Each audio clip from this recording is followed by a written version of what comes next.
अस्सलाम वालेकुम दोस्तों, कैसे हो आप सब। उम्मीद करता हूँ खैरियत से होंगे। मैं पठान नाजिम आप सभी का हेलो लर्निंग यूट्यूब चैनल पर खैर मकदम करता हूँ, वेलकम करता हूँ। जैसा कि आप सब जानते हैं कि महा टीटी की फॉर्म फिलिंग चल रहा है और उसकी लास्ट डेट 30 सितंबर 2024 रहेंगी। इसी बात को मद्देनज़र रखते हुए हेलो लर्निंग एकेडमी की तरफ से आपको क्लासेस प्रोवाइड की जा रही है और सिलेबस वाइज जो तो हम ले रहे हैं। गुज़िश्ता हमारी 3 क्लास माहौलियाती मुताल्लिक़ की हुई है और आज की ये चौथा लेक्चर जो तो हमारा होने वाला है। तो फ्रेंड्स, अगर आप चैनल पर नए हो और वीडियो आप पहली मर्तबा देख रहे हो तो चैनल को सब्सक्राइब ज़रूर करें, क्योंकि महा टीटी में ईवीएस 30 नंबरात के लिए पूछा जाता है और हमारे लिए एक एक मार्क बहुत अहमियत कामिल है। क्योंकि टीटी और सीटेट ये कोई एग्ज़ाम यानी कि एलिजिबिलिटी एग्ज़ाम है, लेकिन मामूली नहीं है। अगर हम मेहनत सही तरीके से नहीं करेंगे तो हम क्वालिफाइड नहीं होंगे। और अगर आप सही तरीके से जो तो मेहनत करेंगे और आपको हेलो लर्निंग एकेडमी की तरफ से मेहनत करवाई जा रही है, आपको जो तो क्लासेस प्रोवाइड करवाई जा रही हैं। तो जो कंटेंट पूछा जाता है माहौलियाती मुताल्लिक़ से, यानी कि तीसरी जमात का जो तो हम बुक देख रहे हैं और उसमें हम 8 नंबर का टॉपिक देखने वाले आज। इसके पहले जो है तो 3 हमारी क्लासेस हुए, जिसमें हमने 7 टॉपिक देख चुके हैं, 7 असबाक का हम मुताला कर चुके हैं। तो हम चलते हैं टॉपिक की तरफ। अगर आप चैनल पर नए हो तो चैनल को सब्सक्राइब ज़रूर करें, अपने फ्रेंड सर्कल में ज़्यादा से ज़्यादा शेयर करें जो सीटेट और टीटी के लिए प्रिपरेशन कर रहे हैं, और जो अपीयर कैंडिडेट है वो भी जो तो वहाँ टीटी का फॉर्म फिल कर सकते हैं और सीटेट का भी फॉर्म फिल कर सकते हैं। और अगर आपका कोई डाउट्स, कोई आपको क्वेश्चन पूछना है तो आप कमेंट बॉक्स में कमेंट कर सकते हो। तो फ्रेंड्स, चलते हैं हम। और दूसरी ख़ास बात ये कि बहुत सारे कैंडिडेट का ये क्वेश्चन है कि सर मैथ की क्लास लीजिए और जो तो एसएसटी वगैरह की क्लास लीजिए। तो इंशाल्लाह ज़रूर हम तमाम क्लासेस आपको प्रोवाइड करवाने की कोशिश करेंगे। उससे पहले हम टॉपिक वाइज जो है तो आगे बढ़ेंगे, ताकि हमारा कोई भी डाउट, कोई भी जो है तो टॉपिक से रिलेटेड ना रहे, बल्कि तमाम डाउट्स और तमाम जो है तो हमारे छोटे छोटे जो क्वेश्चंस होते हैं वो भी हमारे क्लियर हो। तो ये तमाम चीज़ें हमको और क्लासेस को आपको इम्पोर्टेंट देना है, क्योंकि कहाँ से भी टीटी के अंदर कहाँ से भी कोई भी किताब से क्वेश्चन डाल सकता है, आ सकता है। तो चलते हम टॉपिक की तरफ। फ्रेंड्स, गुज़िश्ता लेक्चर में हमने हमारे गांव की पहचान, इससे मुतालिक इन्फॉर्मेशन हासिल की थी। उसके बाद हमने देखा था हमारे गांव और शहर, ये भी जो तो हमारा टॉपिक हो चुका है। आज के इस टॉपिक में हम हमारी पानी की ज़रूरत, इससे आगे देखने वाले हैं। तो चैनल पर आप वीडियो को लाइक ज़रूर करें और कंप्लीट वीडियो देखें ताकि आपको समझ में आए। तो दोस्तों, कभी कभी हमारी आँख से आंसू बहते हैं, इमली को देखकर हमारे मुंह में पानी भर आता है, ज़ुकाम होने पर नाक से पानी बहने लगता है, ज़ुकाम होने पर खून निकलता है, ज़ख्म होने पर खून निकलता है। इससे क्या ज़ाहिर होता है? तो यहाँ पर आंसू, राल, नाक से बहने वाला पानी और खून, इन बहने वाली चीज़ों में पानी मौजूद होता है। आओ करके देखें। तो यहाँ पर कुछ चीज़ें आपको बतलाई गई हैं कि एक छोटी सी ककड़ी लो, उसे बड़ों की मौजूदगी में कद्वकश पर बारीक करो, बारीक की हुई ककड़ी को ताकत से दबाओ, नींबू का एक टुकड़ा लो, उसे ताकत से निचोड़ो। तुमने क्या देखा? ककड़ी के बारीक लच्छों और नींबू के टुकड़े से रस निकलता है। इससे क्या ज़ाहिर होता है? नींबू और ककड़ी के रस में भी पानी पाया जाता है। हमें प्यास क्यों लगती है? हमारे जिस्म के अफ़आल मुनासिब तरीके से होना ज़रूरी है, इसलिए इसके लिए हमें पानी की ज़रूरत होती है। पानी की वजह से खून पतला रहता है, पानी की वजह से ही ग़िज़ा के ठीक हज़म होने में मदद मिलती है। बेकार मादे पेशाब के ज़रिए जिस्म से बाहर खारिज हो जाता है। बेकार मादे ये पेशाब के ज़रिए जिस्म से बाहर खारिज हो जाता है और जिस्म में पानी की कमी नहीं होनी चाहिए। इसके कम होने पर हमें प्यास लगती है। इंसान की तरह ही दूसरे जानदारों को भी पानी की ज़रूरत होती है। बताओ तो भला, इस तरीके से यहाँ पर कुछ क्वेश्चंस किए गए हैं। नदी के किनारे पानी पीने वाले जानवर कौन से हैं? पानी में कौन गोता लगा रहे हैं? पानी भर कर ले जाने वाले लोग पानी किस लिए इस्तेमाल करने वाले हैं? तो ये तमाम क्वेश्चंस इससे मुतालिक पूछे गए हैं। पनघट से क्या मुराद है और पनघट किसे कहते हैं? अक्सर गांव में तालाब पर या नदी के किनारे गांव की गाय भैंस बकरियां पानी पीने के लिए आती है। पनघट के पास घास और झाड़ियां उगी होती है। जानवर पानी में गोता लगाते रहते हैं। टेटरी, मुर्ग, माही, बगले जैसे परिंदे भी नज़र आते हैं। गांव के लोग पनघट पर कपड़े धोते हैं। घर में इस्तेमाल के लिए पानी भरकर लाते हैं। पनघट का पानी साफ रखने के लिए कुछ करना है तो क्या करेंगे? इस तरीके से यहाँ पर दिया हुआ है। उसके बाद है क्या तुम्हें मालूम है। ये जो वाला जो टॉपिक है क्या तुम्हें मालूम है, ये इम्पोर्टेंट टॉपिक है हमारे लिए टीटी के अंदर।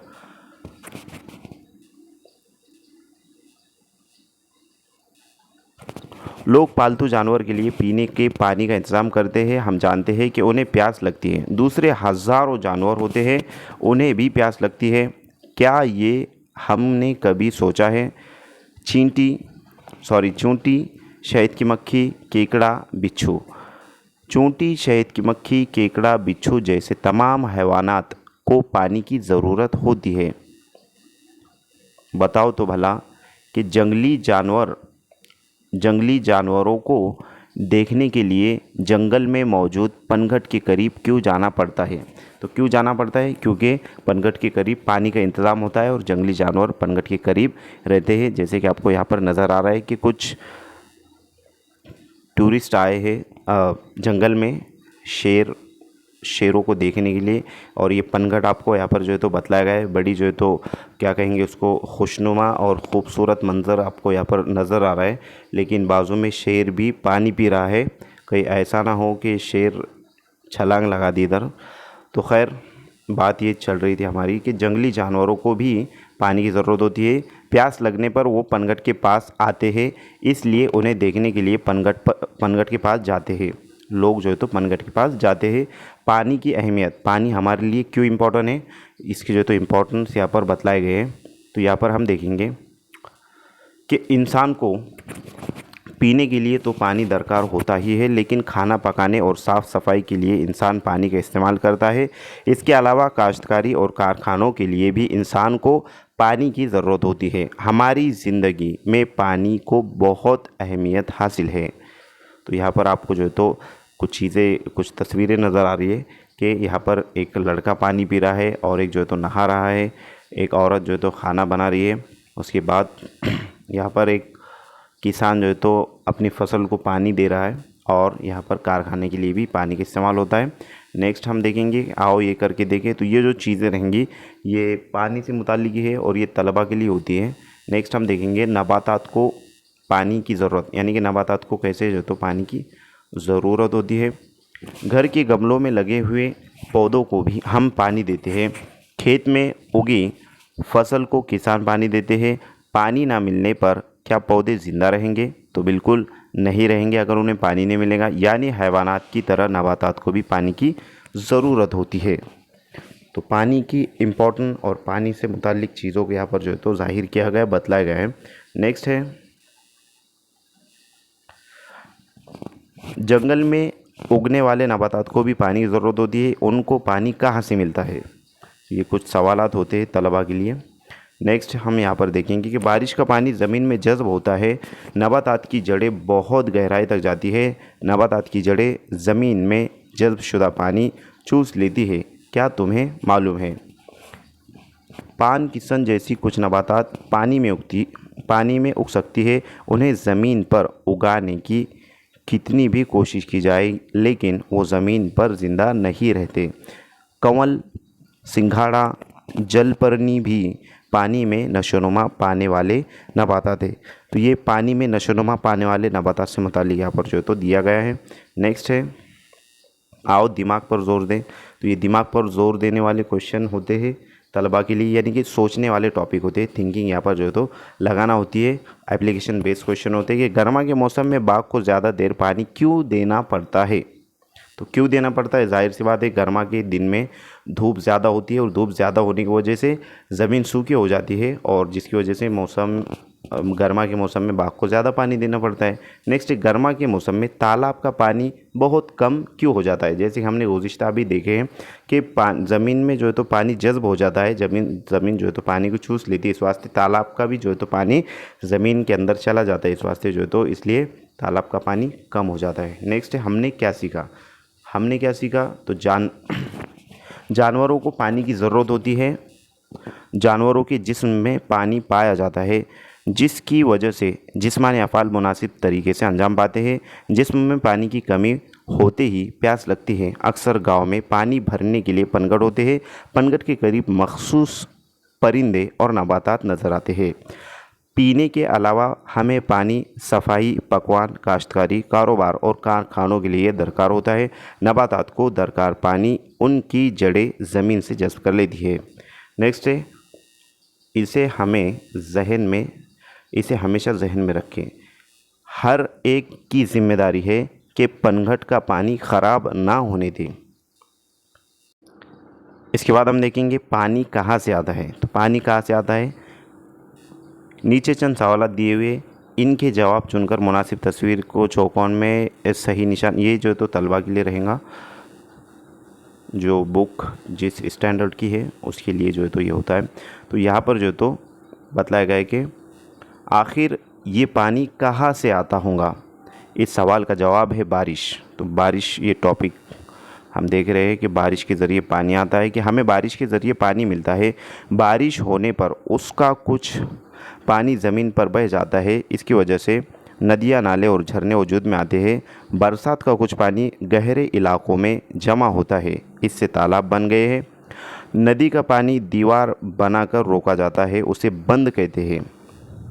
बारिश ना होने पर बंद का पानी इस्तेमाल किया जा सकता है। बारिश का कुछ पानी ज़मीन में जज़्ब हो जाता है। इस पानी को हासिल करने के लिए कुएं खोदे जाते हैं। हैंडपम्प या ट्यूबवेल के ज़रिए भी ये पानी निकाला जाता है। ज़मीन में जज़्ब शुदा पानी चश्मों के ज़रिए भी बाहर आता है। पानी मिलने के कुछ ज़राए कुदरती तौर पर ख़ुद ब खुद तैयार हो जाते हैं। बंद और कुएं इंसान के बनाए हुए हैं। बारिश कम हो तो उनमें भी पानी कम हो जाता है। अपने इलाके, तालुकी या ज़िले में पानी के कुछ ज़राए तुम देख सकते हो। दिए हुए ज़िले के नक्शे का मुताला करके इसमें दिया गया अमली काम पूरा करो। तो ये तलबा के लिए जो है तो अमली काम रहेगा कि नदी किस तरह बनती और बहती है। तो इस पे भी हम एक नज़र डालेंगे कि बारिश का पानी पहाड़ों जैसे ऊंचे मकामात पर भी बरसता है और ढलवान इलाकों की सिमत बहता है। इस किस्म के पानी के बेशुमार नाले यकजा होकर नदी बनती है। नदी पहाड़, वादियों और मैदानी इलाकों से बहती है। पानी के अहम ज़राए कौन कौन से वो देखेंगे। बहाव और ज़ख़ीरे के एतबार से पानी की मुख्तलिफ़ किस्में हैं। झरने, नाले, नदी, तालाब, ज़ख़ीरे आब, आबनाए और समंदर पानी के अहम ज़राए हैं। ज़मीन की अहम शक्लें, बुलंदी और गहराई के एतबार से ज़मीन की कई शक्लें हैं। पहाड़, चोटी, पहाड़ी, टेकड़ी, मैदान, सतह मुर्तफ़ा, दर्रा, वादी ज़मीन की चंद शक्लें हैं।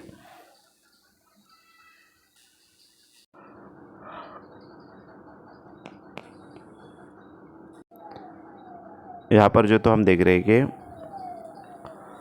क्या तुम्हें मालूम है चश्मा कहाँ से बहता है। तो बारिश का पानी ज़मीन में जज़्ब हो जाता है। ज़मीन पर मिट्टी और पत्थरों के दरमियान मौजूद सुराखों से नितर कर पानी गहराई तक पहुँचता है।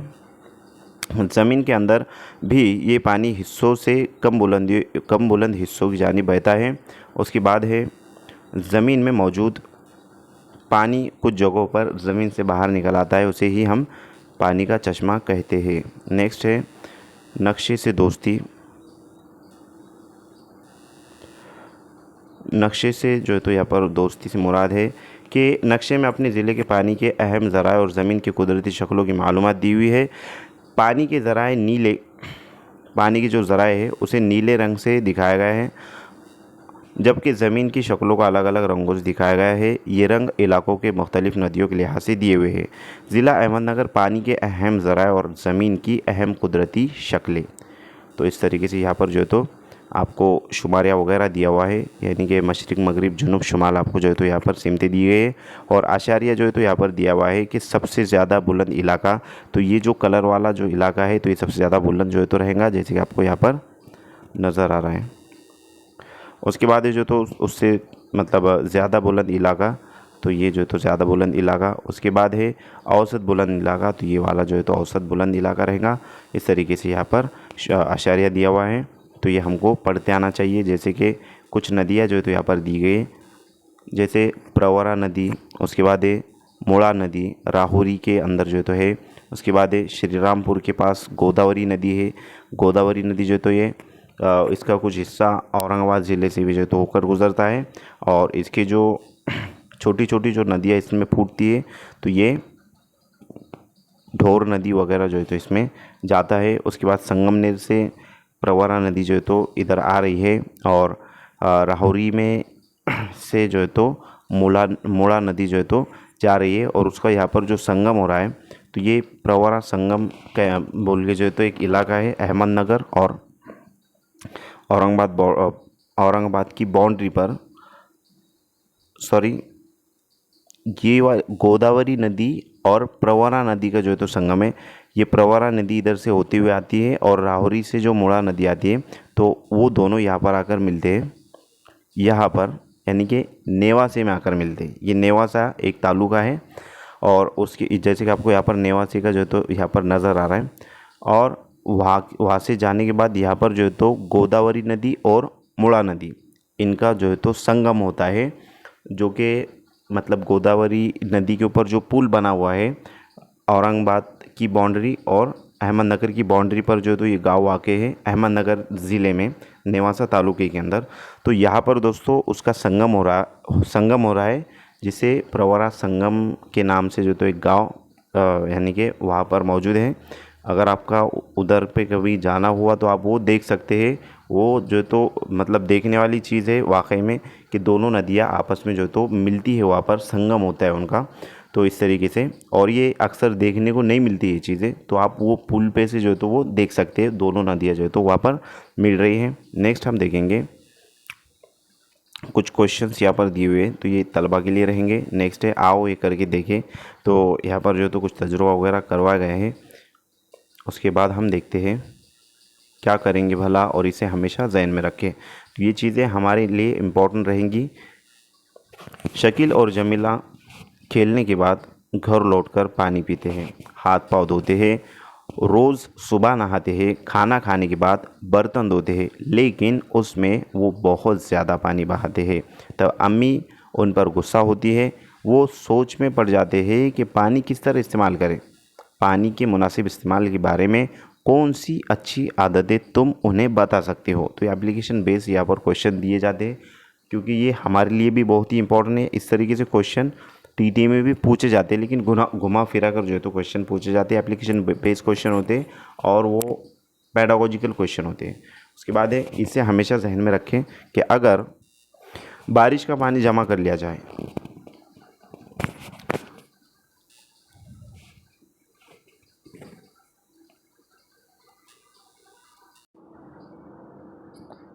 यहाँ पर दिया हुआ है कि मौसिन राम और चिरापुंजी दुनिया में सबसे ज़्यादा बारिश के मकामात है। ये दोनों भारत में वाक़ है। गर्मियों के मौसम में वहाँ भी पानी की किल्लत हो जाती है। अपने महाराष्ट्र के इलाके कोकण में भी ऐसा ही होता है। इसकी वजह यह है कि बारिश के पानी को जमा करने का मुनासिब इंतज़ाम नहीं किया जाता। बारिश के पानी का ज़ख़ीरा कर लिया जाए तो ये मसला हल हो सकता है। तो इस तरीके से यहाँ पर इंफॉर्मेशन दी गई है। नेक्स्ट है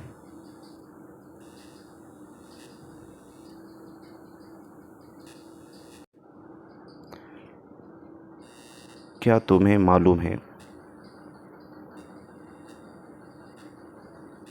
क्या तुम्हें मालूम है कि दूरी पर वाक़ कुआं तालाब और पानी की टांकी से घर तक पानी लाने के लिए नलों का इस्तेमाल किया जाता है। कुछ मकामात पर टैंकर से भी पानी लाया जाता है। हमने क्या सीखा? तो हमने क्या सीखा ये हम देख लेते हैं। तो हमें हासिल होने वाला सारा पानी बारिश से ही मिलता है। बारिश की वजह से नदी, तालाब, चश्मे वगैरह वजूद में आते हैं। नदी पहाड़ जैसे ऊंचे मकाम से निकलती है, यानी कि नदी जो है तो ऊंचे पहाड़ जैसे ऊंचे मकाम से निकलती है और ढलवान की तरफ बहती है। बारिश के पानी को जमा करना ज़रूरी है।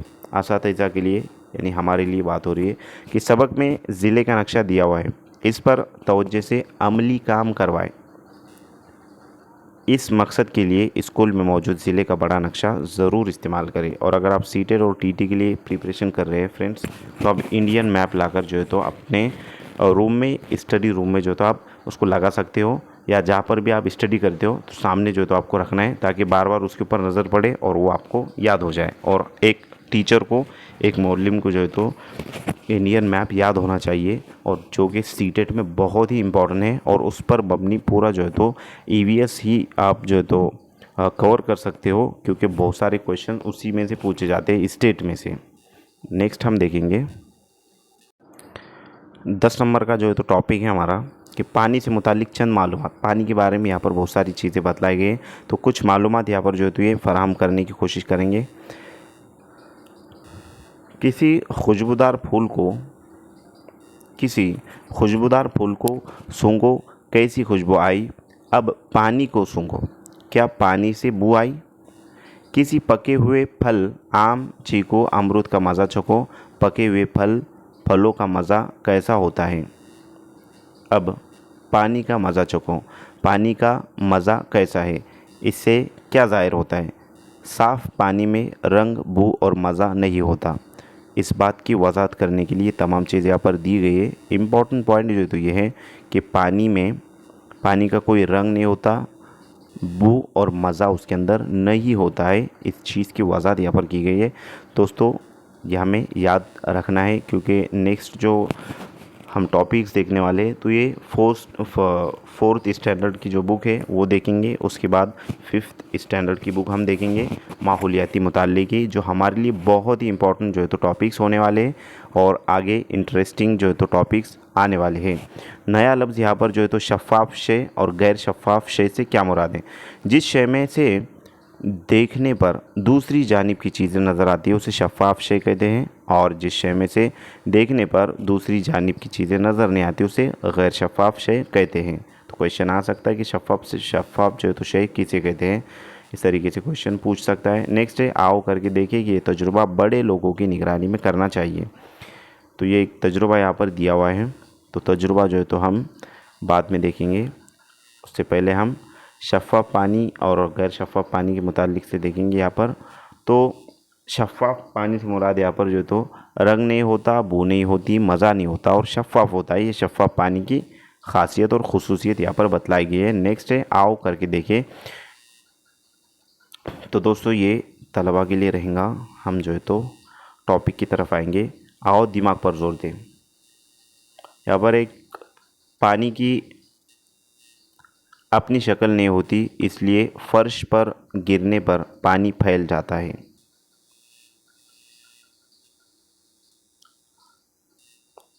तालाब का पानी साफ हो तब ही उसकी तह नज़र आती है, ऐसा क्यों। ढलवान रास्ते से पानी से भरी बाल्टी ले जाते वक्त बाल्टी गिर गई, पानी फैल गया, क्या फैले हुए पानी का ढेर बनेगा या वो बह जाएगा। तो जाहिर सी बात है वो बह जाएगा। तो पानी का जो है तो कोई शक्ल भी नहीं होती, इसकी वजाहत यहाँ पर करने की कोशिश की गई। पानी ऐसा भी होता है, तो कैसा होता है पानी। जिस बर्तन में रखे उस बर्तन की शक्ल इख्तियार कर लेता है, हमवार सतह पर फैल जाता है और ढलवान सतह से नीचे बह जाता है। नेक्स्ट है, पानी की 3 हालतें। तो पानी की जो है तो 3 हालतों से मुतालिक हम देखने वाले हैं कि कांच के एक गिलास में बर्फ़ के टुकड़े रखो, थोड़ी ही देर में बर्फ़ में क्या तब्दीली आएंगी। आओ ये करके देखें। ये तजुर्बा उस्ताद ख़ुद करके बताए। एक तजुर्बा जो है तो यहाँ पर दिया हुआ है। तजुर्बा भी जो है तो आपने बाद में पढ़ लेना है खुद से। ये किताब डाउनलोड किस तरीके से करना है उसकी जो है तो डिस्क्रिप्शन बॉक्स में लिंक दी गई है कि ई बाल भारती की जो बाल भारती की बुक्स है किस तरीके से डाउनलोड करें, कैसे डाउनलोड करें, उसकी लिंक भी दी गई है और उस पर मम्मी जो वीडियो हमने बनाए हैं वो भी दी गई है। आप वहाँ से जा कर के तमाम किताबें डाउनलोड कर सकते हो 1ली से 12वीं तक, और आप खुद से स्टडी कर सकते हो, बारीक बीनी से जो है तो स्टडी कर सकते हो। लेकिन दोस्तों हमारे पास इतना वक्त नहीं है, इस वास्ते जो है तो हम इन शॉर्ट जो है तो जो मेन टॉपिक्स है वो हम इसके अंदर लेने की कोशिश कर रहे हैं। भाप ठंडी होने पर वो पानी में तब्दील हो गई। पानी से निकलने वाली भाप में पकड़ा गया ढक्कन ठंडा था। मतलब ये जो ऊपर जो तजुर्बा गुजरा है, सॉरी जो एक्सपेरिमेंट बतलाया गया है उसका ताल्लुक से जो तो यहाँ पर बात हो रही है। यानी कि भाप जिसे हम आबी बुखारात कहेंगे, तो ये मतलब ठोस माय गैस के ताल्लुक से यहाँ पर बात हो रही है कि पानी की 3 शक्लें होती है, ठोस माय और गैस। तो यहाँ पर नया लफ्ज़ सीखो, इस तरीके से बतलाया गया कि हालत, कोई शे जिस शक्ल में होती है उस शक्ल को हालत कहते हैं। बुखारात, हवा में पानी की भाप पाई जाती है उसे बुखारात कहते हैं।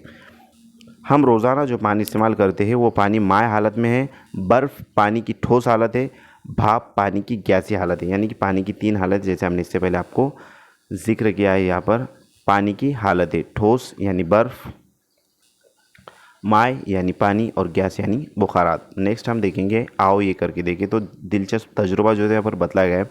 तो बहुत सारे तजुर्बों के ज़रिए जो है तो आपको समझाने की, यहाँ पर जो है तो बच्चों को समझाने की कोशिश की गई है। और हमारे लिए भी ये इम्पोर्टेंट है ये तजुर्बे, लेकिन वक्त को मद्देनज़र रखते हुए हम ये चीज़ें बाद में भी जो तो पढ़ सकते हैं। जो इम्पोर्टेंट पॉइंट हमारे लिए ज़रूरी है वो हम देखेंगे। क्या तुम्हें मालूम है कि बर्फ़ तैयार करने के लिए पानी को जमना पड़ता है। कई लोगों के पास फ्रिज होता है, इसमें बर्फ़ तैयार किया जा सकता है। कारखाने में बड़े पैमाने पर बर्फ़ तैयार होता है। शक्कर के महलूल में फलों का रस और रंग डालते हैं, बाद में पानी को जमाकर उस तरह आइस फ्रूट बनाते हैं। आइस फ्रूट क्या कहेंगे उसे, जूस बनाते हैं। हमने क्या सीखा, तो ये हमने क्या सीखा, क्या तुम्हें मालूम है, ये जितनी भी टॉपिक है, अगर आपके पास किताबें अवेलेबल है तो आप उसमें से जो है तो एक बार उसको नोट्स उसको जो है तो बार बार रिवीजन कीजिए, या फिर उसके स्क्रीनशॉट भी आप जो है तो लेकर के PDF बना के जो है तो रख सकते हो।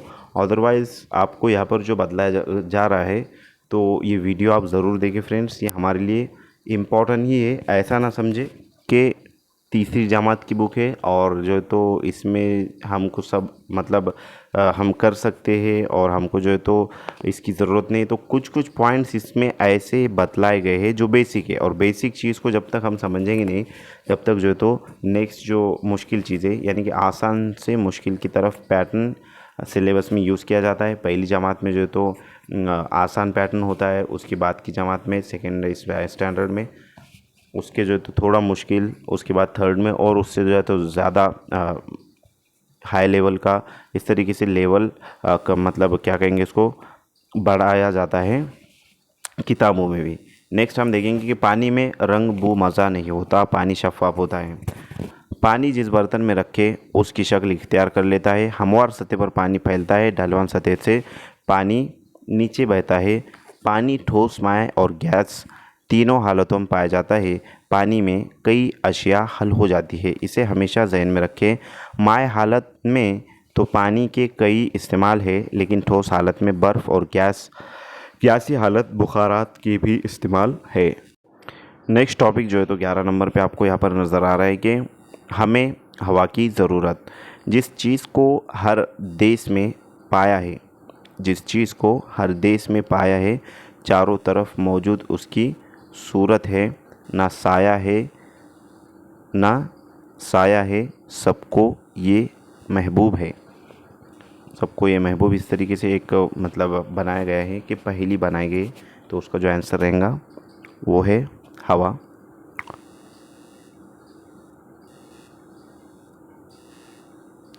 गुब्बारा फुलाया गया, गुब्बारा क्यों बड़ा हो गया, गुब्बारे में तुम क्या भरते हो। हवा हमारे आसपास फैली हुई है। हवा की मौजूदगी हमें महसूस होती है, लेकिन वह हमें नज़र नहीं आती। हवा में रंग, बू और मज़ा नहीं होता। नया लफ्ज़ सीखो।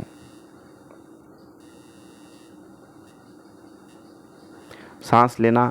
नाक से हम हवा अंदर लेते हैं, उसे सांस लेना कहते हैं। सांस छोड़ना यानी नाक से हवा खारिज करते हैं, उसे सांस छोड़ना कहते हैं। तनफ़ुस से क्या मुराद है? ये नया लफ्ज़ जो है तो यहाँ पर आया है, तो ये तलबा के लिए होता है। तो तनफ़ुस हमें पता है कि हम बग़ैर रुके मुसलसल सांस लेते और छोड़ते हैं। ये दोनों अमल मिलाकर तनफ़ुस कहलाता है, यानी सांस का लेना और सांस का छोड़ना।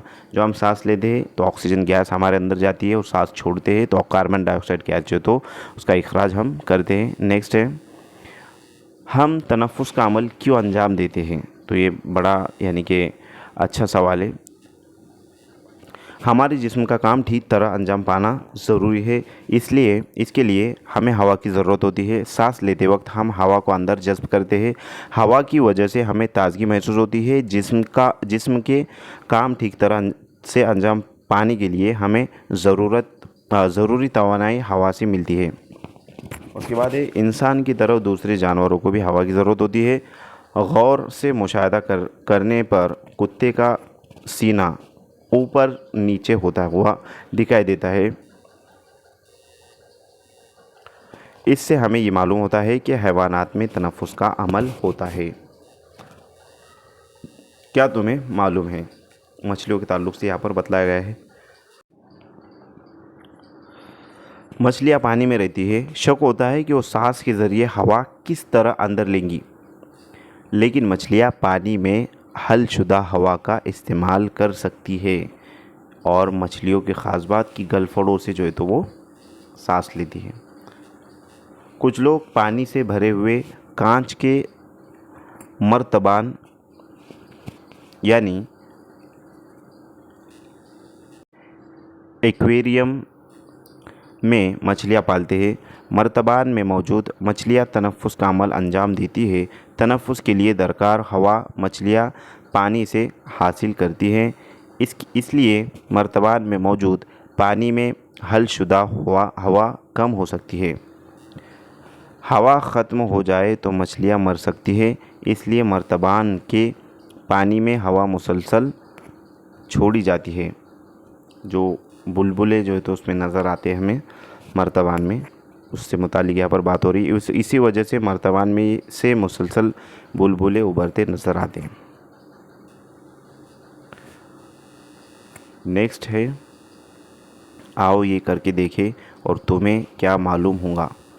तो यहाँ पर हमने क्या सीखा वो हम देख लेंगे। हवा हर जगह मौजूद होती है। हवा आंखों से नज़र नहीं आती। हवा में रंग, बू और मज़ा नहीं होता। जानदारों को तनफ़ुस के लिए हवा की ज़रूरत होती है। नेक्स्ट है, हमें इसे हमेशा ज़हन में रखना चाहिए। साफ़ हवा हासिल करने के लिए रोज़ाना कुछ देर आंगन में खेलें।